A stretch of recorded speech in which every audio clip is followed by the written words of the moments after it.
Hello, and welcome to the online graduate research forum for fall 2019. My name is Kimberly Armstrong, and I am a graduate student in the Masters of Science Interdisciplinary Studies program in the Department of Occupational Workforce and Leadership Studies. The title of my study, Factors that Influence Recipients of Public Assistance in Central Texas. Public assistance programs and the people that utilize them have been a continuous topic of debate and the subject of several research projects. Some researchers and politicians target those that utilize programs and questions their true ability and desire to become independent, while others target the government or the system itself, wondering if the barriers that prevent recipients from reaching a state of independency are being addressed or targeted accurately. While services are available at all levels, local, state, federal, within the community, churches, nonprofit agency, is it really a matter of insufficient tools or resources being available? Or does it truly lie on the factors that are being identified and addressed accurately or inaccurately?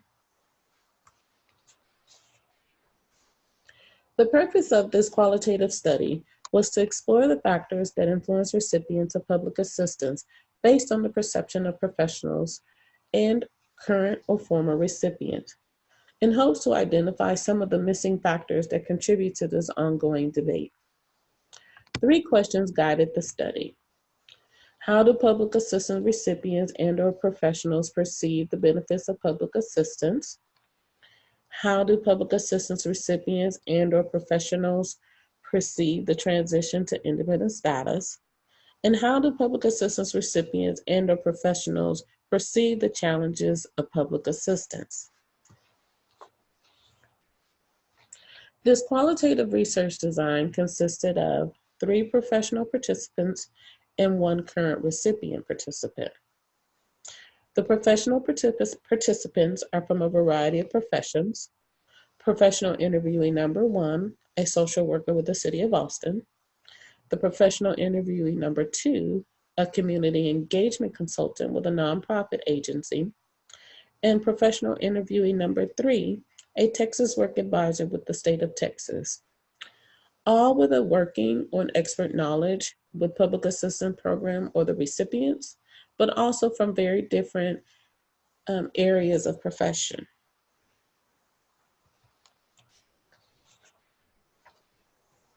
Data collection comprised of face-to-face interviews lasting anywhere from 20 to 45 minutes in a semi-structured format. Audio recording took place. Field notes were taken.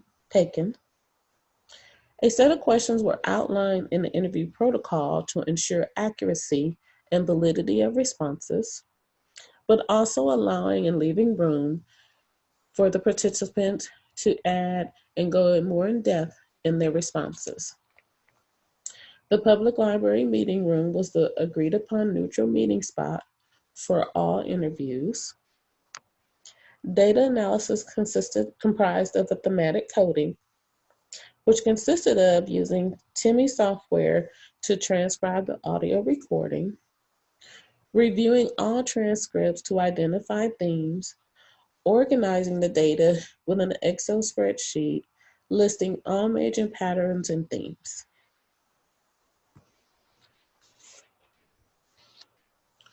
The literature review coincides with the problem statement, the responses from the participant, as well as outlines many factors that contribute to this ongoing debate. The opportunity for families to obtain jobs that classify them as middle class with simply a high school diploma no longer exists. Those jobs are now $7.25 an hour. Unionized industrial jobs, which put most families back at that middle class level, no longer exist. Education now plays a major role in securing a viable wage. As generations of poverty continue, factors like available transportation and the proximity of job opportunities begin to weigh in. The research conducted by Cheglo and Weber indicate that one factor that influenced TANF recipients in particular was the geographic proximity of jobs. And while services are available, the ability to reach economic stability is still a challenge due to the rising cost of living. Statistics state 30% of income should go to housing. Is it feasible for someone working 40 hours a week at $7.25 an hour to afford the average rent prices listed here? That percentage increases drastically based on the average rent rate, which then leaves the question of food and other basic necessities required to have a viable livelihood free of public assistance. While several factors were identified based on the research questions, the top 3 based on the research questions identifiers and the subcategories to those questions were identified here. While I would stress that there were many factors that were displayed, the top 3 are: participants agree public assistance programs are definitely beneficial. 100% of the recipients agree that basic needs are met. All 3 professional participants stated that soft skills or other work training is available, while the one current recipient was completely unaware of any training options. Responses varied regarding the possibility of transition.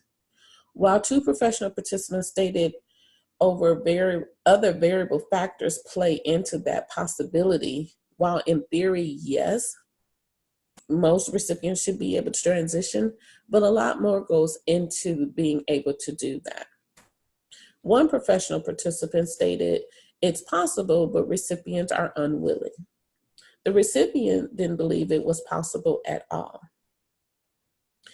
Responses indicated the depth of challenges extended beyond what's on paper. It's not merely just black and white. 2 professional participants indicated the following challenges: cost of living, support for participants to take part in programs, and jobs still low paying for some. While programs are available to obtain a livable wage according to what's on paper and what the system is designed to do, other factors weigh in. Will the participant be able to be paid during that training? What are the hours of the training? Is childcare available? Where is the training located? Is there a bus line on that route to the training facility? Or does the public transportation even travel in that area? One professional stated that part of the life is challenges, and they are meant to overcome. And the recipient stated there are just too many challenges to even talk about. One common statement that came from all participants without any direction from the question, but just off of their own experience, was that all stories are different.